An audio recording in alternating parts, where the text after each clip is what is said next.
Hello my friends, welcome to my channel, The Mental Traveler. I'm Caro and today I decided to do a movie review about Educating Rita. This film came out in 1983 and was directed by Lewis Gilbert. It's based on a stage play written by Willie Russell and the film stars Michael Caine and Julie Walters. This drama comedy is about an hour and a half long. This will be a video without spoilers and I want to dedicate my movie review to one of my best friends, Hannah, because I was watching the movie in order for me to do this review. She called me to tell me that she was engaged. So congratulations, matey. I wish you and your beau all the best, and this video is for you.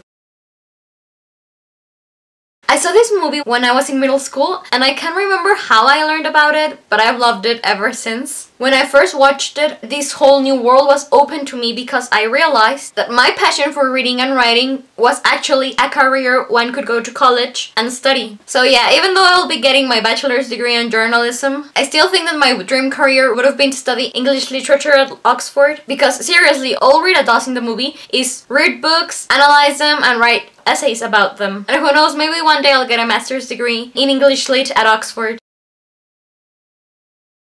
Frank Bryant is this professor who teaches literature at college. He's an alcoholic and this affects both his personal and his professional life. There are even times when he goes to teach a class and he's drunk. At the start of the movie, he's this sort of lost soul. He doesn't find any passion in teaching anymore. But that changes when Rita White comes into his life. She's this young married hairdresser who has decided to take a course with Frank through the college's Open University program. And right from the start, Rita is this sort of breath of fresh air for Frank. And basically she is the soul of the movie. She's loud and common and she has this thick British accent that I adore. She isn't afraid to speak her mind and Frank is really drawn to this about her. She's really clever and I think that she's a diamond in the rough. And as I said, Rita is married and she has a job, but she isn't like her other friends who are in the same position because she isn't happy with her lot. She isn't satisfied with the thought that her future will involve only babies and arranging people's hair, and that's why she decides to go to college. She wants to discover who she is and get an education and have all of these new doors open for her so she can have more options in life. Regarding her lessons with Frank, they get along from the start really well. He teaches her about Chekhov and E.M. Forster and W. Somerset Maugham, and the film focuses on how Rita grows into this really clever student and person who discovers not only herself but the world, and she's willing to risk anything to achieve her dreams.